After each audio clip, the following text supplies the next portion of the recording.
Joining me today is Pastor David Robbins. This is a very wonderful and important person when it comes to Missionfest Manitoba and what it has become, because in one way or another, you were the founder of this. Would you mind sharing a little bit more? There had been 2 attempts at Manitoba Mission Fest. However, they weren't widely attended.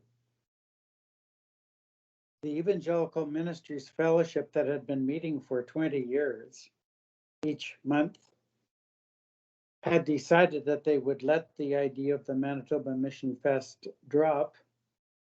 So I suggested, well, I would be happy to be the chair if I had 2 years to get ready. So we began to meet every month with Dave Lowen, Roland Marsh, the pastor of First Alliance, and John Cowenhoffen. And we met for the first year. And then we decided that it would take 2 more years for us to be ready. So we prayed for 3 years before the first Manitoba Mission Fest. It took place in 1994, as I recall. And then I was the chair for the missionary conference two years later, and I co-chaired with Dave Lowen. And then from 97 and 98 was the third one, and I co-chaired with Neil Grempel at Greater Europe Mission. So initially when Missionfest Manitoba started, it was every 2 years. Is that right? Well, we hadn't set the time frame. It could be every year or every 2 years, but I knew that we couldn't be ready without 2 years. And then it did take 3 years. I would love to hear, do you remember that 1994 first Manitoba Mission Fest? Tell me a little bit about it and if there's any memory that kind of stuck out to you. Well, George Verwer had captured my attention. David Bryant was also well known to me. So we talked to those 2 dear leaders. George Verwer was happy to come. David Bryant from InterVarsity in the United States, who was leading Concerts of Prayer, was happy to come. They were both powerful preachers and teachers. So I knew that when they were considering coming, it would be a wonderful conference. Then I talked to Grant Richardson, the pastor of Grant Memorial, to ask if we could have our meetings at Grant Memorial. And he agreed. And then my big question was, what would he charge? Because we didn't have much to work with. He told me that there would be no charge. Then I knew it would be an overwhelming success because we didn't have a big bill to rent properties.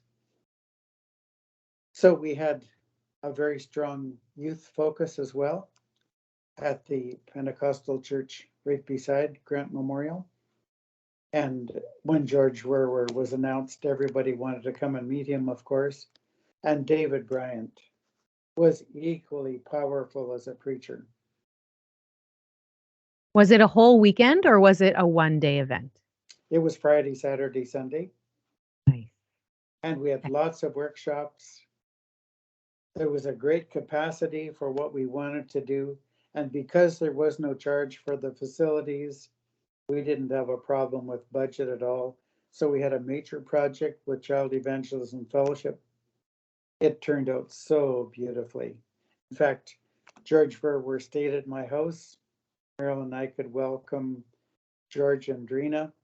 And I made a wonderful discovery. For the first time in my life, I met someone who thought like I do. So I said to Drina, his wife, he's the only man I've ever met who thinks like I do. And Drina said, you are right. If you 2 traveled together, you would never need to explain each other. That's amazing. And it seems to me that, like, I've been attending Mission Fest, I don't want to give a number, for sure over the past 5 years, probably 7 more closely. And it seems to me from when you started and the foundation of the idea of gathering people together to see what God is doing hasn't really changed in a good way. Would you say that that's true? Like the theme and the idea behind it is still the same? Well, Mission Fest all by itself attracts the churches. In fact, I'm just studying through the book of Acts, and John Stott has a commentary in the book of Acts where he asks, what will it take to awaken the church to missions?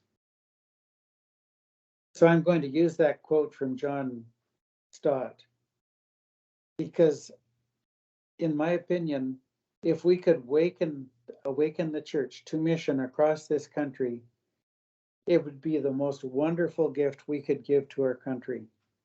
Somehow the churches used to emphasize missions every Sunday, but that's a thing of the past. But it should not be a thing of the past. Mission Fest calls the church to do what Jesus has called it to do. And you can't really obey Jesus without mission. It's impossible. Yeah. So well said. Thank you for that. Now, shifting a little bit of our focus, you are part of Engage Today. I would love to hear more about that. Well, in many ways, Manitoba Mission Fest catapulted me into mission. For example, my wife and I were accepted as missionaries to Calcutta in 1984. I had my ticket in Toronto and I would have arrived in Calcutta on Monday. On Tuesday, Indira Gandhi was shot and the door to missionary work in India was closed. Well, then, as the chair of Manitoba Mission Fest, the Evangelical Fellowship of Manitoba, of Canada, asked me to represent them at the Global Consultation on World Evangelization in Korea in 1995.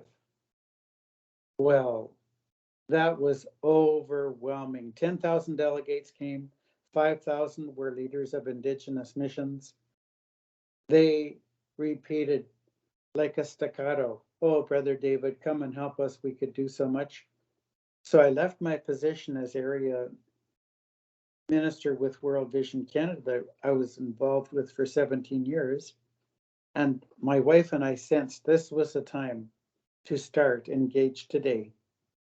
And so we started it 22 years ago to link local churches in Canada with Indigenous missions around the world, reaching unreached people groups. It has so happened for the first 4 years I was on staff at Grant Memorial. And then we got our charitable status. The Winnipeg Chinese United Church offered us their youth building here, just 3 blocks from City Hall for almost nothing. It was $150 a month to start with. And they've helped us more than any church could have ever imagined to help us. So now our administration is settled. We have 5 working here. 2 are working kind of in-house. And now I'm free to travel throughout Canada to make known the vision of linking local churches with Indigenous missions. By the way, the situation in India is such that if we give them $10 in Canadian funds, it's equivalent to $1,000 as a dynamic equivalent. In other words, half of the people in India have no income whatsoever, period, and they will not.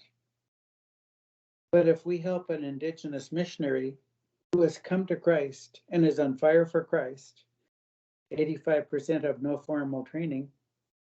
If they get $50 a month or $250 a month in a city, they will be at full support. And they won't get anything if we don't send them something. But the purpose of our mission is not to send them resources.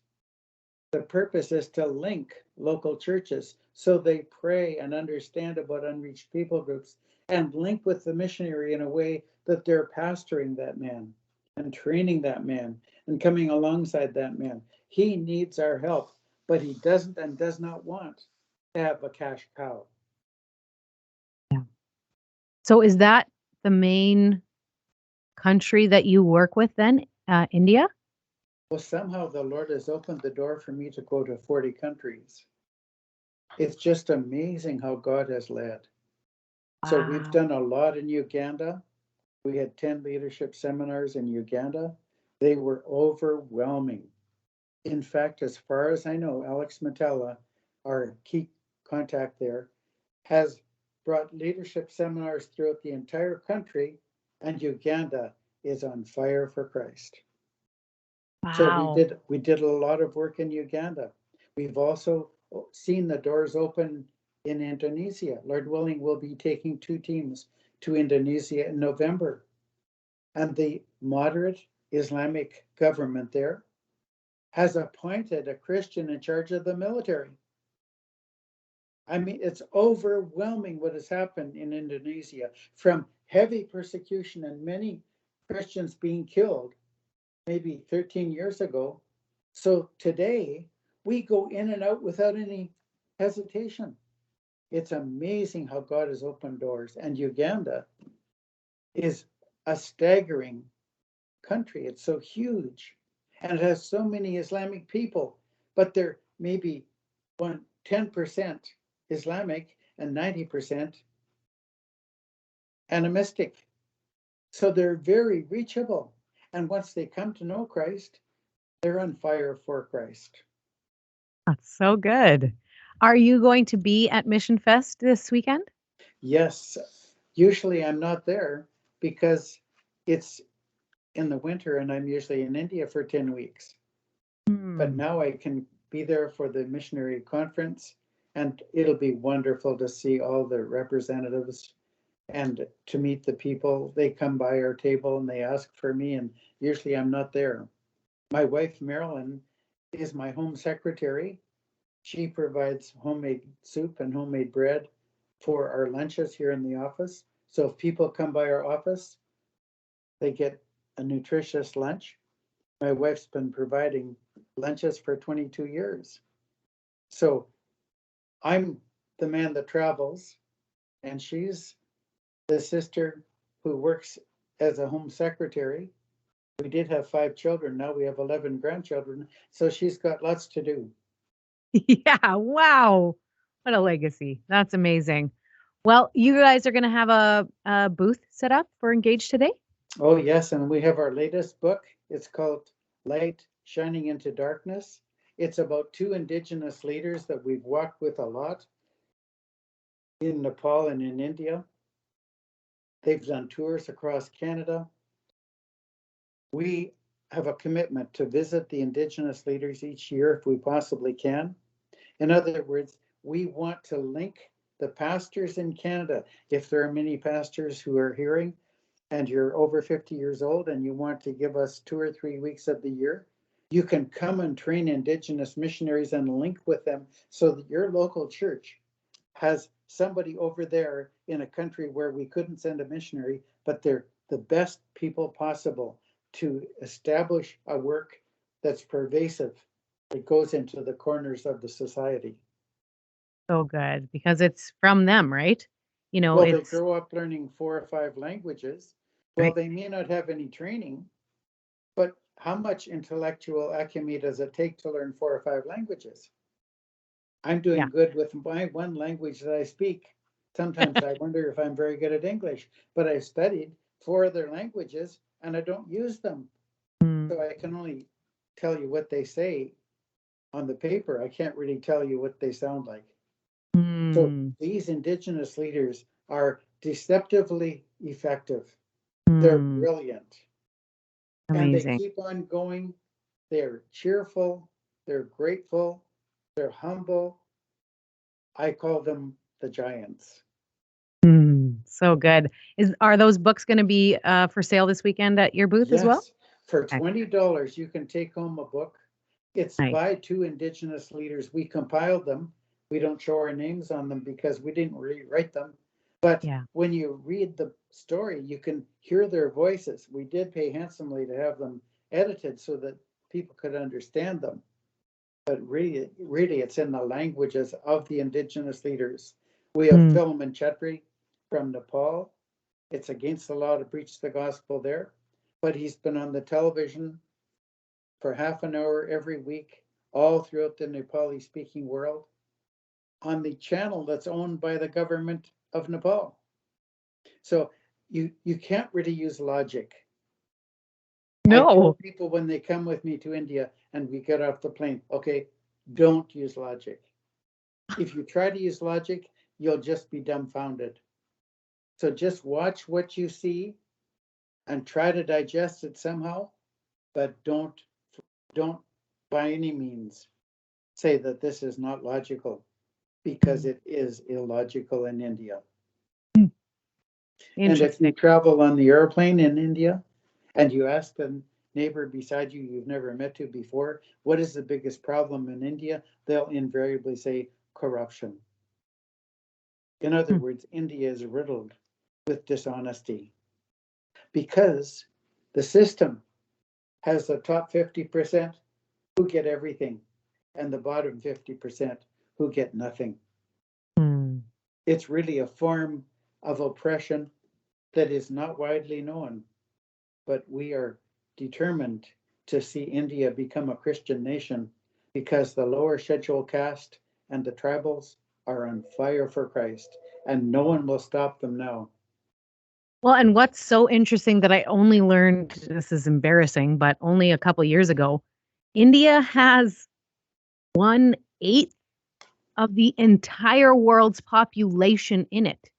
It's It does. massive. So when you say 50%, it's something that I don't think as Canadians can really fathom how many people that is, right? Okay. 700 Go million on. people are very reachable, and they're going to be effective if they Yeah. come to Christ because they have the avenues open to them.